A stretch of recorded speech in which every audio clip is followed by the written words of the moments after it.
I think, due to resources being more limited in Africa and South Africa, when building a business here, and I've done a few of those, you have to be much more pragmatic, much more frugal, tenacious, and be willing to work really hard. So your goal must be such that you really want to achieve that. Welcome to Startup Health Now, the podcast where we celebrate the entrepreneurs and innovators who are transforming health. I'm your host, Logan Plaster. One of my favorite things about our startup health community of nearly 500 companies and upwards of 1,000 entrepreneurs is just how global it is. It is so easy to get caught up in your local challenges and your standard ways of doing business and forget that there is this global village of entrepreneurs, many of whom are thinking in wonderfully different and creative ways about the same challenges you're facing. We need each other, and we need to build strong lines of communication. One way that we see cross-border innovation is when a startup attempts to break into a new global market. Today on the podcast, we're bringing you one such story, a snapshot of a startup working to expand from South Africa to the United States. The conversation is with Herman Lintvelt and Michael, the founders of Augmental Technologies, a company providing digital coaching and content that supports families with children who have ADHD, autism, Tourette's, and other neurodivergent conditions. I wanted to learn some of the practical ways they're adapting to a new market environment. Like, are they setting up a physical office in the States or going all virtual? How are they handling marketing and branding? But I also wanted to hear what they're bringing with them that's unique to South African entrepreneurs. We need a diversity of perspectives, different styles of ingenuity in order to break out of the intractable problems that we experience in health globally. In our chat, they offered us a slice of life of a startup in the throes of international expansion and share a number of helpful nuggets of wisdom that'll be useful to entrepreneurs in any stage of growth. Stick around. So a big reason why we're having this conversation is because you've developed this app and this platform in South Africa. You have a distributed global team, you're a global company, but you have your eyes set on expanding into the United States. And this is a common theme for a lot of the companies that we work with. Startup Health has invested in 440 companies from 29 countries, and often there's this desire to expand into a larger market, whether that's parts of Western Europe, whether that's the United States. And so we want to talk through some of the strategies and the thought process behind expanding a product, specifically for this episode, into the United States. So take me to the initial thought process, the considerations that you went through to decide, sort of owning the South African market is not the end point for us. We need to go bigger. Yep. I think to jump in there, I think that the connecting DNA, I think, between myself and Herman is really using technology to solve, meaningful problems. And if you start from that point that are important problems, that's where neurodivergence really became a very interesting space for us to look at. And we quickly came to realize, Logan, that the problem that initially starting to try and address it in South Africa is a global problem. It's a problem that's not only in the developing world, but also the developed world. And then I think we're thinking tactically about addressing this major need. We started looking at different regions and different countries where we would want to start focusing. And I mean, if I think of some of the primary variables that we looked at as in deciding the US market, it was based on need and prevalence. I mean, the US has by far the highest prevalence of neurodivergent conditions in the health system in the world. So that was the first major factor for us in terms of deciding where we focus. I think the second one, which especially if you're a company that's focused on coaching and content, these video guides, language is a phenomenally important thing, and cultural similarities, especially when it comes to nuanced topics like mental health and neurodivergence. And even though we're at the tip of Africa, it's actually surprising to realize how similar our cultures are actually between us and some of the major, developed English, societies in globally. And I mean, if you look at some of the primary reasons, those were definitely, they quickly pointed us towards the US as a point of focus. A little known secret, we first very heavily investigated the EU as a potential next step after South Africa. South Africa is a very good market to innovate in and to experiment in. We have some of the most innovative health insurance organizations and products, for example. But it's not enough of a market to really have such a niche focused product for.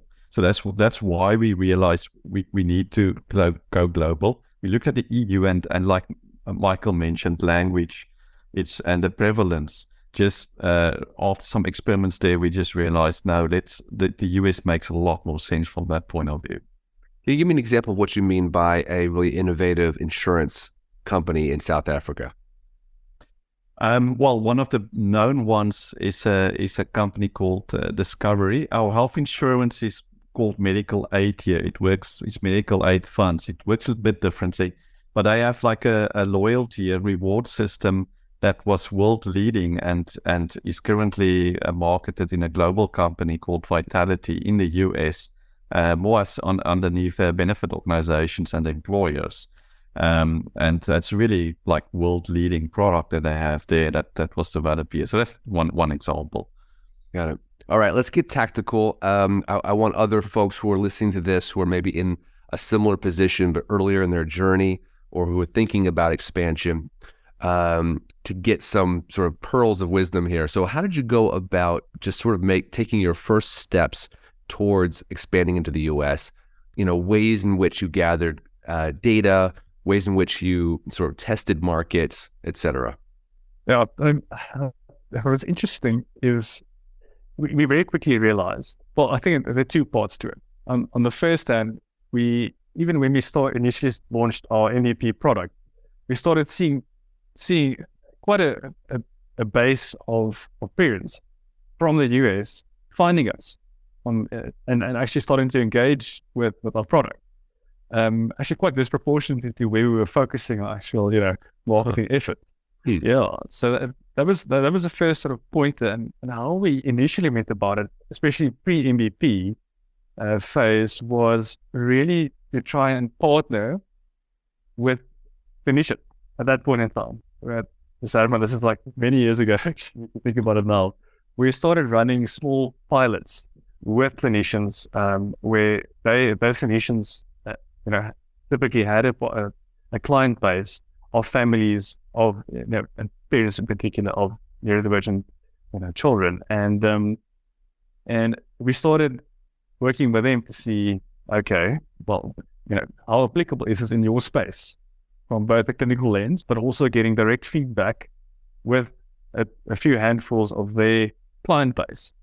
And typically what Herman and myself really like to do is get customer or client feedback, and the feedback resembled exactly what we saw in other regions as well. So that was kind of a first sort of validation that from both a health system perspective and a parent view, we saw some positive traction there. Yeah. Okay. So you started with direct feedback from clients and providers in the US. And then you moved into some sort of marketing. So what would you do? Yeah. The next principle, and I think this is powerful, irrespective to which region you're trying to expand to, but it's the principle of trying to really knowing where your target user or target client or the customer finds trusted information, especially trusted information about a particular solution. And obviously in our space, it's quite focused, and each company, each business owner or individual listening to this will have their own lens. And then we quickly came to realize that if we look at the parents that we serve, it's a complicated space to find trusted information within neurodivergence, and we actually took a long view to this and started building relationships with influencers within their domain in the specific region. So that was quite a process to try and identify those individuals. But how did you do it? How did you identify the right influencers? Great question. So it was a combination of, we were very fortunate. We expanded our team with, we did a little press release about that with you as well, with two clinicians to our team who are quite influential individuals around the world in our field, and some of them had existing relationships with individuals, with influencers, through their different ventures because of their clinical influence. But on a technical level, we really looked at, if you want to get down to the nuts and bolts, because it's critical for your business. If you identify influencers, you have to make sure that the individual, what they share, what they stand for, their core values, resonate with your business and the mission that you're on. That's very easily missed, more easily than you think. The second part was very technical again, looking at their actual influence. And this is looking at things like, the amount of followers, looking at the type of content that they share, and making sure that match is appropriate. And then we literally either reach out to the individuals via, social media or email, and start having conversations about, our aligned visions. And typically, the approach we take is more long term. So it's not a quick campaign and then it's done. We really try and work with these individuals to actually learn what they've learned, because ultimately our mission is the same. The whole premise of what they're doing is really, and in our case, it's typically parents who've walked the walk, experience with children that are diagnosed with autism, as an example, and they share their experiences. And we really try and we work with them because our missions are so aligned. For them to support us is really to support the community as well. So to try and find those real connections, I think is quite important. Yeah. And you feel like that worked for you? That strategy you feel like has been successful so far? So far, it's cool. It's so far. Yeah. Something that Michael did glance over before we started working more with influencers. We did try do some social media campaigns directly with a limited budget, but still, social media advertisements and posts and that. We still do that to form a good baseline of content now, much more content focused, less marketing. But earlier it was marketing, and that just didn't work because we're not a trusted brand yet. So who are we to say this thing will work? The parents aren't going to listen to us. So that was a big early learning, and that we realized now we can't do that directly. We have to work via people already trusted and get those referrals and testimonials, and so we're working very hard on those relationships with every parent and now the adults when they can start joining the platform, building it with each of them as well. So that's quite important to us.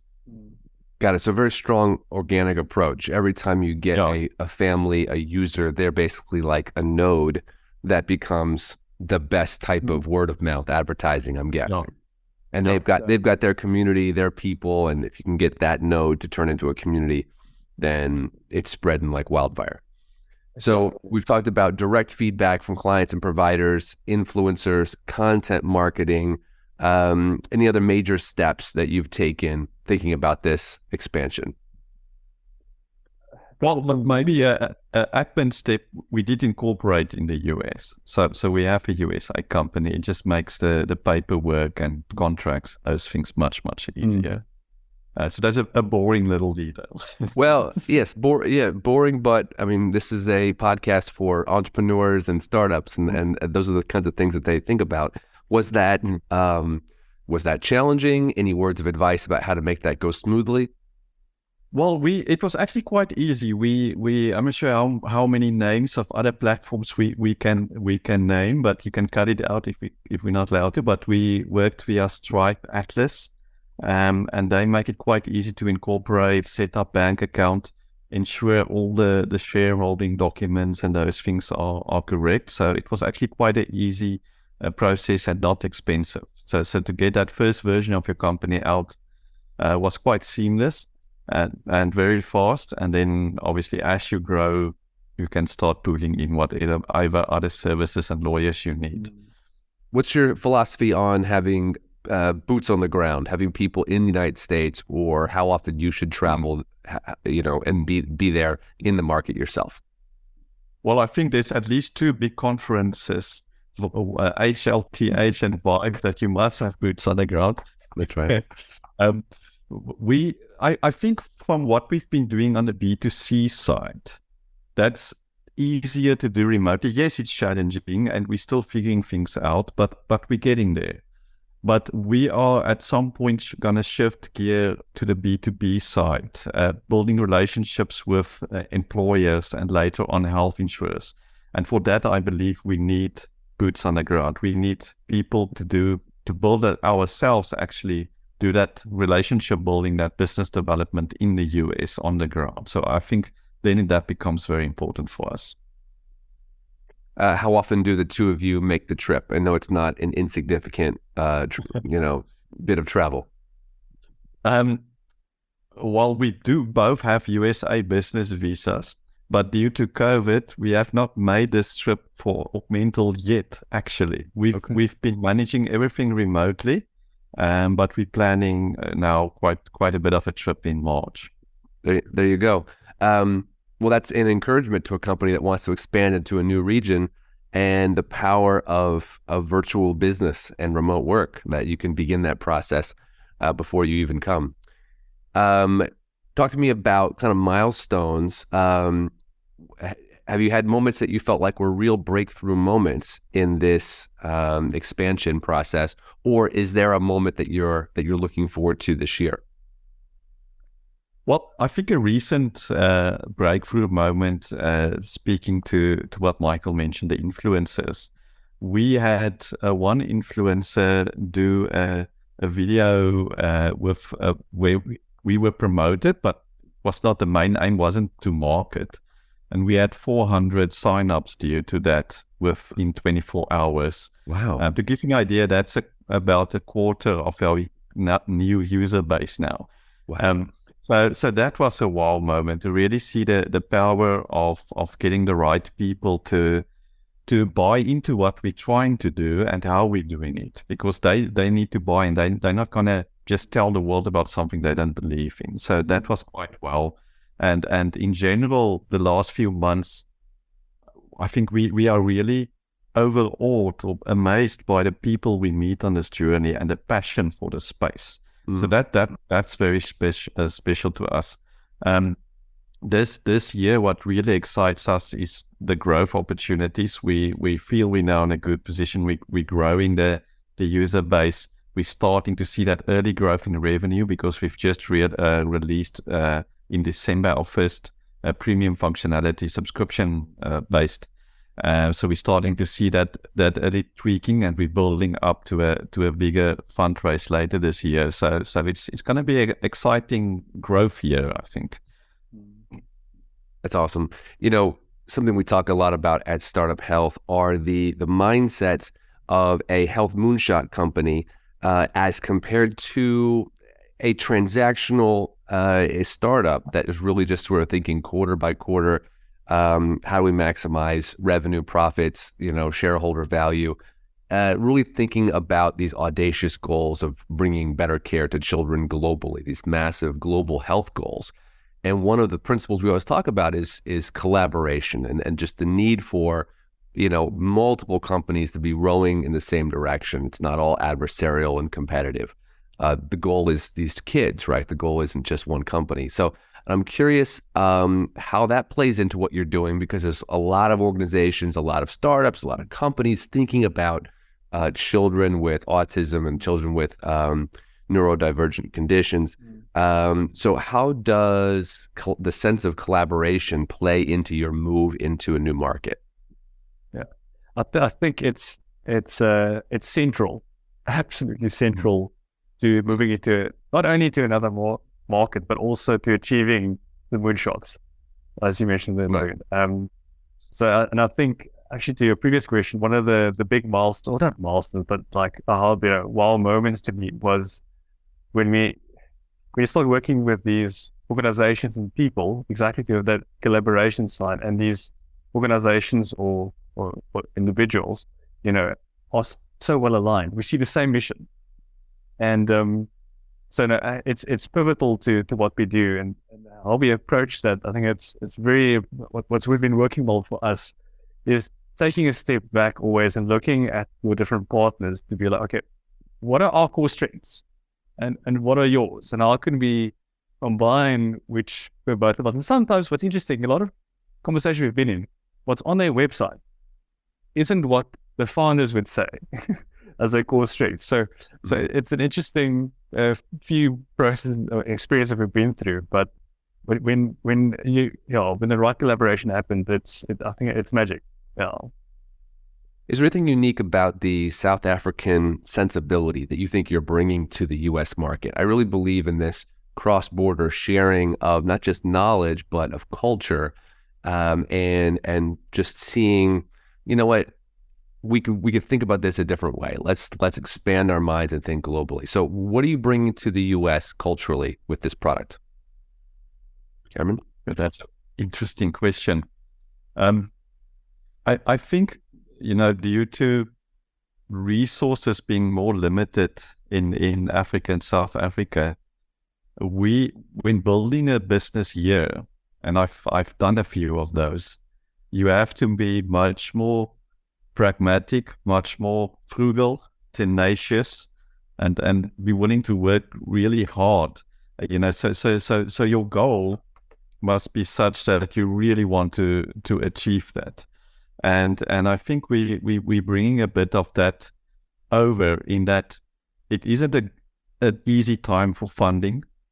And the neurodivergent space that we're focusing on, there's a lot of challenges. The healthcare systems over the world, not just US, of course, there's massive challenges. So it's not an easy space. And I think a bit of that learnings that we've had, it's kind of part of the culture here, is to stick to it and go on and move on and make plans to go forward. And last year was a difficult year in this regard, but we kept to our goals and working on it, and I think we're going to see that through this year. So I think that kind of mindset is something that's coming from our context. Awesome. In the last minute that we have, I want to hear each of you give a piece of a wisdom, piece of advice to a startup that might be in a similar position, thinking about expanding, not just to the U.S., but just kind of beyond their borders. Something maybe that you wish you had done, or something that you did that really worked well. So, Michael, why don't we start with you, and then Herman, you can close. I think as a tip, I'll just say it's more of an approach. Is to really be very experimental and be willing to try small beachhead experiments and be willing to be wrong, and then quickly and use that data to define what next and whether it's feasible or not. Herman? Snap on the experiments. But yes, definitely. There's a saying, get out of the building. That's probably part of the, I think, lean startup movement. But that idea of go out there, test whether you want, it's a product, marketing, pitch deck, whatever, do it. Just it's uncomfortable at times, but do those things rather than wait until you have a perfect something. And look for partners, collaborators. Ecosystem is much stronger than going it alone. I love it. Gentlemen, thank you so much for the time this evening, South Africa time, morning, East Coast time. Glad we could connect this way and hear a bit about your journey. I'll be very excited to see how things move forward in 2023. So I wish you all the best. Thanks, Logan. We appreciate it. Take care. Be well.